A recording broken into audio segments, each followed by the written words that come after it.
The Mandalorian has exposed many to the idea that lightsabers can't cut through everything, with many bounty hunters, imperials, as well as other scum and villainy using armour that could slow or even stop the slash of this formidable weapon.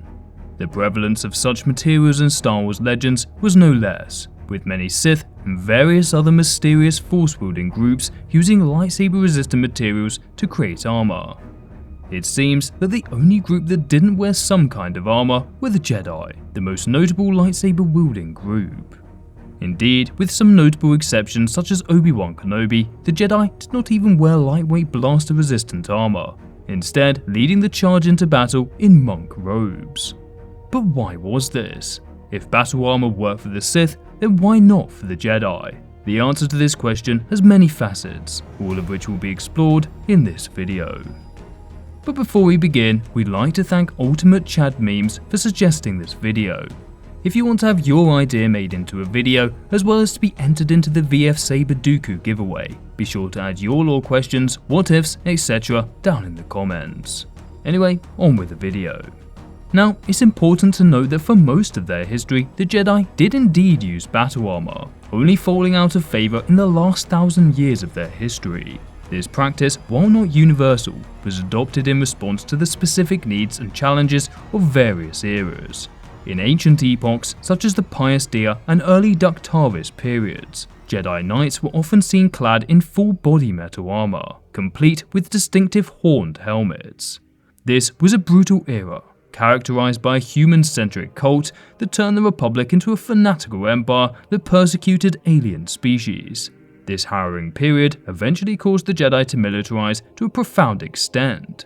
This militarization caused many Jedi to sway from the original ideals of the Order, and many of them embraced the dark side to a greater extent. This included developing some of the worst kinds of force-powered torture techniques, a topic for a future video, and the adoption of some of the most substantial Jedi armor in the Order's history.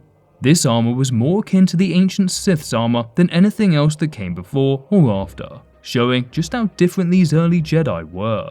This particular style of armor, steeped in history, left a lasting impression on the galaxy's collective memory.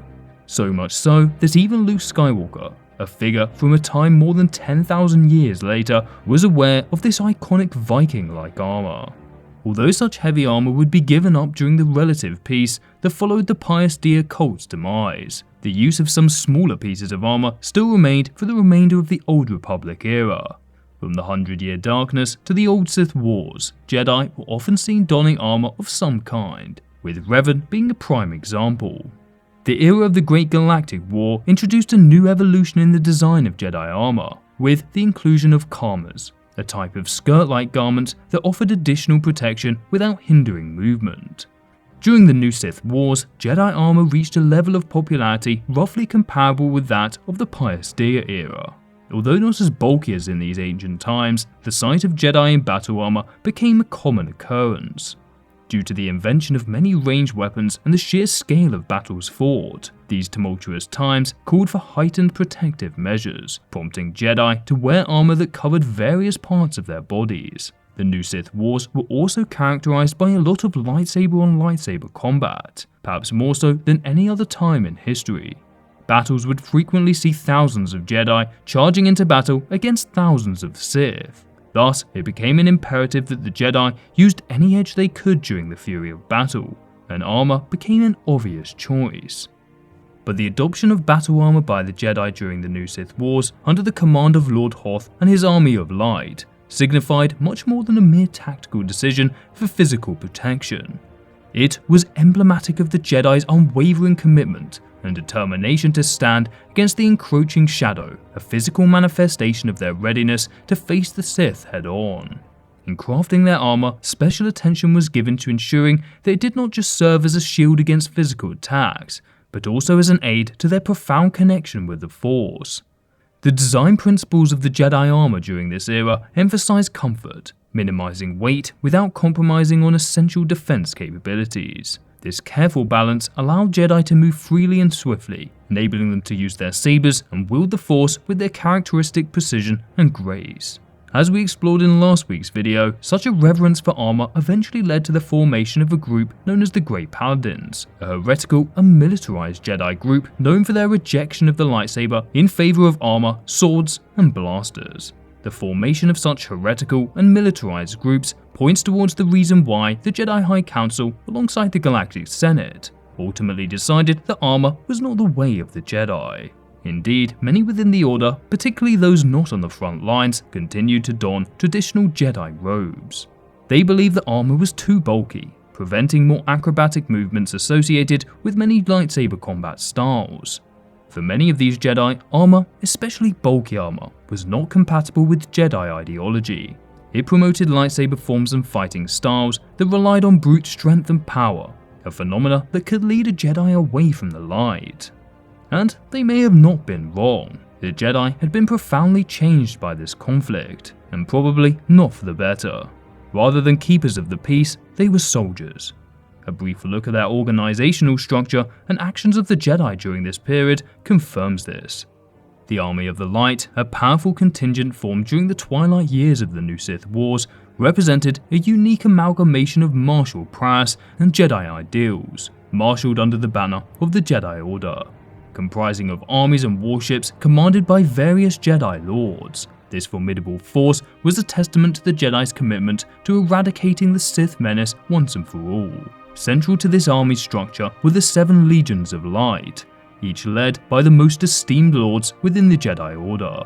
The title of Jedi Lord was a distinction granted to Jedi who played pivotal roles in defending planets from Sith incursions, especially those worlds that felt abandoned by the Galactic Republic. These Jedi Lords were often rewarded with castles and manors that served both as bastions of defense and symbols of their esteemed status within their communities that they safeguarded. These various legions these lords commanded were not merely military units comprised of Jedi, but were akin to whole armies, comprised not only of Jedi Knights, but also squires, warriors and servants drawn from the various baronies under Jedi lordship. The rank and file of these legions brought with them an eclectic mix of skills and knowledge, arming themselves with blasters, swords, clubs, morning stars and other implements of war. The strategic and spiritual helm of the Army of Light was Lord Hoth, who, by acknowledgement of the Jedi Grand Council, served as the leader of the Army of Light. Under his stewardship, the army embarked on a critical, albeit highly unethical mission to gather all Force-sensitive children in the Republic. A preemptive strike to thwart Lord Khan and the Brotherhood of Darkness from bolstering their ranks with Force-sensitive babies. Despite their unethical but rigorous recruitment efforts and the unity of purpose that characterized their campaign, the Army of Light faced significant hardships in their confrontations with the Brotherhood. The cumulative toll of these engagements was starkly evident by the time of the 7th Battle of Ruusan. What remained of the army was a shadow of its former self, a beleaguered and weary force that came to be known even among its own ranks as the Army of Mud. But despite the Jedi regressing into something they weren't supposed to be, the Jedi were still victorious against the Sith. During the 7th Battle of Ruusan, the Jedi and the Republic achieved what they believed to be a decisive victory over the Sith. After being manipulated by Darth Bane, who wished to destroy the Brotherhood of Darkness and instigate the Rule of Two, the leadership of the Sith under Lord Khan met their end through the catastrophic deployment of a Sith ritual called the Thought Bomb. This ritual eradicated all Force-sensitive beings within its blast, including all members of the Sith themselves except Bane. This event marked a turning point in the war and the apparent end of the Sith and their empire. The aftermath of this event saw the initiation of the Ruusan Reformations by Chancellor Taris Valorum. The Ruusan Reformation was a comprehensive overhaul aimed at restructuring both the Jedi Order and the Republic in response to the end of the millennia-long saga of conflict between the Jedi and Sith. The Ruusan Reformation's legacy was multifaceted, impacting the Galactic Republic's governance. For example, it consolidated the galaxy's sectors into a more manageable number to reduce corruption and lessen the core world's undue influence. The impact on the Jedi, though, was far more significant. A militarized and highly structured army of Force-sensitives did not sit well with the Republic Senate, who wished to focus on something other than war. In the wake of the Sith's presumed eradication, the Jedi were prompted to re-evaluate their role within the galaxy. This introspection led to a marked departure from their previous militaristic engagement, reflecting a deeper ideological shift towards becoming guardians of peace rather than warriors. This shift entailed the abandonment of many of the hierarchical and organizational structures that supported the Jedi's military posture.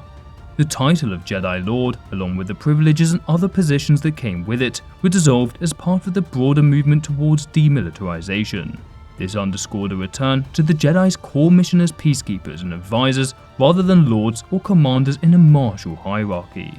In addition to forsaking military titles, the Jedi Order undertook significant steps to dismantle its armed forces, including the termination of the position of Commander-in-Chief, the disbandment of its Navy and starfighter contingents, and the strategic decision to place the Order under the direct oversight of the Republic Chancellor and Judicial Department. By divesting themselves of their military apparatus and the titles that had come to symbolize their role as warriors, the Jedi sought to make a clear statement to the galaxy and the Republic. Their true strength lay not in their ability to wage war, but in their unwavering commitment to fostering peace, justice, and order. As mentioned earlier, Jedi armour was a symbol of this Jedi militarization. Spiritually and politically, Jedi armour represented the Order's past struggle against the Sith, a struggle that had often caused the Jedi to do unspeakable things in the name of the so-called greater good. But the war was over, and the Sith were seemingly vanquished. By setting aside their armour, the Jedi were embracing a new identity, focused on diplomacy, guidance, and the protection of the galaxy's inhabitants. Although armour would once again be taken up during the Clone Wars, it was certainly not to the same level as during the New Sith Wars, and armour never again gained much prominence within the Jedi Order. However, after the New Sith Wars and during the Ruusan Reformation, some Jedi would continue the use of battle armour as well as a myriad of other weapons like swords and even blasters, with this group continuing to exist until after the Clone Wars. However, because of these transgressions, they were rejected by the Jedi Order and forced to flee, forming a unique group of Jedi heretics that rejected lightsabers. To find out about these heretical Jedi named Great Paladins, check out this video.